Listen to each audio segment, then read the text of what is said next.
بسم الله الرحمن كيف شلون بيخي بسم الله شاش بالا جناشی سلامت راجع ورسته خیرتی سارامیز خدا کنه که تو روز سلامت باشه و تختگه هم هست چکو هم هست بینه بدر خواستیم کم شد یک تنشون تاقه شده است یکم از 71 رقم یک بیخی طرز نو تحیه کنم برایتون یعنی چیزایش آماده کنیم شروع میکنم دو نفر هستیم یک تا میمونم نیم کلال و مدرسوه میکلی نیست خلاصه اگه نزد بود دو نفر یک شب بس از بخاطر که اصراف هم کنه هست این وطن رو مرحله پلو خوری را گفته بودم تا این طرز تحریش هست خب امشب بگفتم متفاوت از این 71 5 رقم بیادر خلاص شده بود یک رقم دیگه ش پیدا کردیم فکرتون هست این کیلوگرمش چه کردیم این میش خودش 75 رقم شد اینجا بشه کنه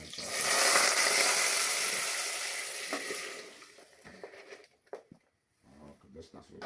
کل جا بودم فرق خواهد بگرم گناه خرابی شد وطن رو کوالی رو باید سرش میپرداختم با برنجه خب باز هم گپه نیزگم مشکلی پیش میکنیم چه گرد داره در واسطه برنج باشه فکرتون هست پس طریقه بیخی نو نبید فکرتون هست نه خیر ایشون تو میکنیم یعنی روغنش زیاد میشه میکنیم بسم الله الرحمن الرحیم فکرتون هست این طریقه نو میبینیم که نه الان دیگه جای نپایید بخدایی داره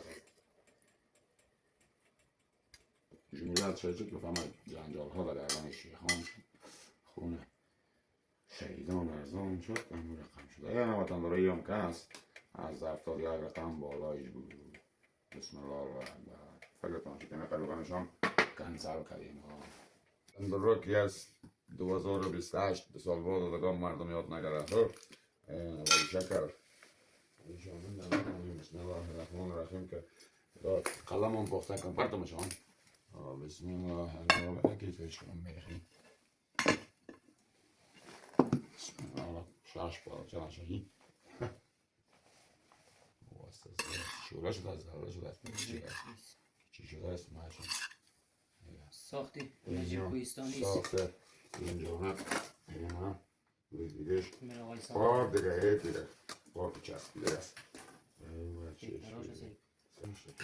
کاکایی کنیم صبر بود تو میگفتی که نشده است میشه نمیشه ها میشه خب میگفتی که چطور است بسم الله الرحمن الرحیم خلاص دیگه او بچه سنگ بلر مدد یک برتو مگو نشه بخی زاره میتفه بگویی بلست خلاص